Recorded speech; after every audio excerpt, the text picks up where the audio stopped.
This video is going to talk about something that's really important to getting your speed up. So it's about how you make your decisions and when you make your decisions.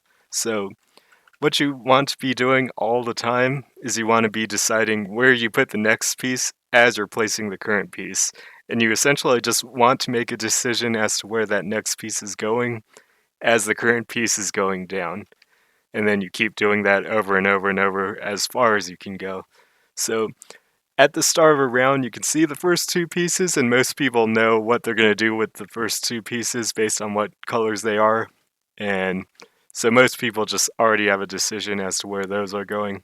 So the common opening for GTR, if you have these first two pieces, is either this or this.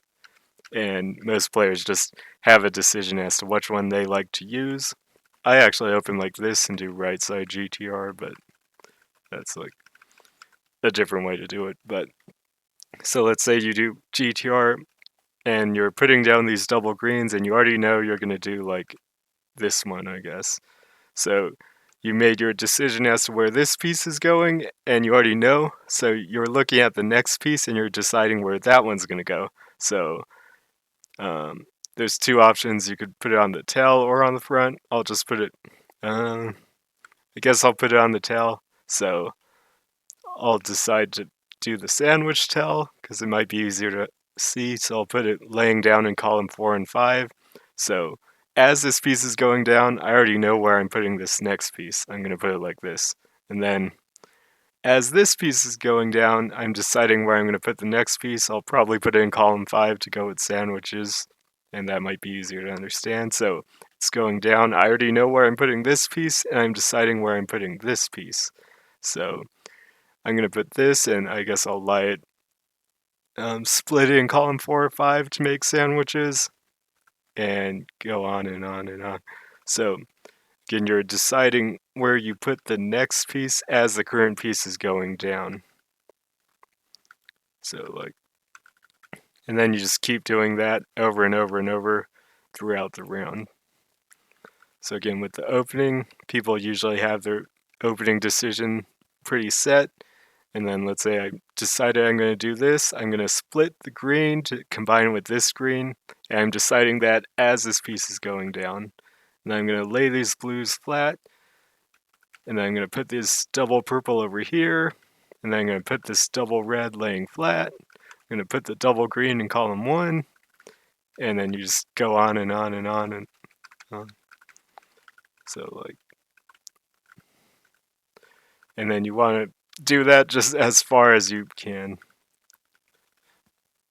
And then that's how you, when you can do that really well, consistently, that's when you can start to watch your opponent because, like, I already know where I'm putting this piece, I already know where I'm putting this piece, so I don't have to really watch the piece as it's going down, and I can spend some time looking at what the opponent's doing. So I like put this piece down and look at what the opponent's doing, and then I already know where this piece is going. And then I make a decision as to where this piece is going, and once I know where that piece is going, I don't have too much to think about, and I can watch my opponent and see what they're doing. So, like, I've already decided I'll put it here, and I don't really have to look at it as it's going down, so I can check out what my opponent's doing. So that's the first part, and then there's the idea of adjusting to the next piece, and I mentioned it in a different video, but I'm not sure. I might have said it in a way that's misleading. I haven't actually looked back to see, but I don't know if I explained it as well as I could have.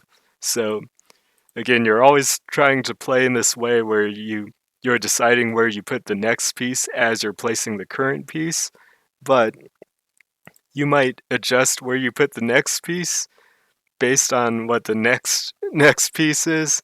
So for some examples here, again, there's let's say you're placing these double greens and you get a green red. There's two common options for GTR. So you place the double green and then you place the green red either here or you place it in column 2. But maybe your default option is to place it like this. So normally you would just place it like this. But when you see the piece after coming and it's a double red, you can make an adjustment because now that you have 3 reds, it's really nice to complete the transition because that's the tough part to complete, and that's the part where you're usually vulnerable. So if you don't see those double reds, you might by default put it like this, but there's enough time to see that the next piece is double red and shift your decision as to where the next piece is going. And then for a very similar example, so again, there's those 2 options. You place this double green. Maybe by default, you were going to place the red green like this, but you see a double blue, and that would go really nicely in the transition instead. So you shift it over and you place the double blue in instead. So those are some common examples. And this is something that you don't really want to focus too much on unless you're comfortable with making the decision on where you're putting the next piece. Like, you have to be comfortable with that first before you go on to this. But there's a lot of different examples of this. So here's one where, let's say you've decided to place this red yellow on the tail, and now you have a blue green. So as you place this down, the blue green works perfectly like this. So you're going to put it like that probably. That's what your decision is. So you already know you're going to put it like this, but then you see that the next piece is red green, so there's actually some problems if you try to complete the transition with that, because if you do this, there's a color conflict here, and that's a bit of an annoyance, but you could work around it. But this would leave you really vulnerable, so you kind of want to split, but then you have to split, and it's a little bit of a problem to have this sticking up like this. It's a little bit easier to cut and it makes it a little bit harder to build. So it's a little like it's not great to have a red green here. So it feels like you might just have to take one of the options. But if you made an adjustment, so like again, the natural decision is to put the green blue here, but you can make an adjustment when you see it's a red green as the next piece, and you flip the screen up, and then this allows you to lay the red green flat and like this, and that fixes those problems. So this is another way that you might make an adjustment to the next piece. So again, you have to be able to make that decision as to where the next piece is going already, and then once you have that decision in mind, you also look at where you're placing the piece after, and then trying to make a decision on that. And as it's going down, you might realize, oh, I can make an adjustment that would make it easier to place the piece that's after this one. But this is something like you don't want to have to slow down to do this, so only if you're like really comfortable again with deciding on the next piece, then you want to try doing some of this. And here's another similar example. You could put the green blue like this, but then if you want to put the yellow blue, you either have to put it like this. This isn't actually that bad, so you could do that, or you could split it, but you have an option to make the adjustment to put the blue up instead, and then put the blue yellow flat. So that's another option there that you can make if you can make adjustments to the next piece.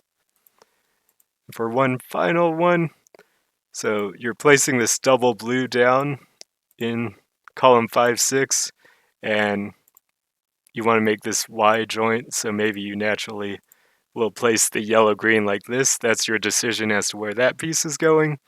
But you see this double yellow, and if you put it like this, it's a little bit annoying again to have the double yellows sticking up, and that can cause some difficulty with your build.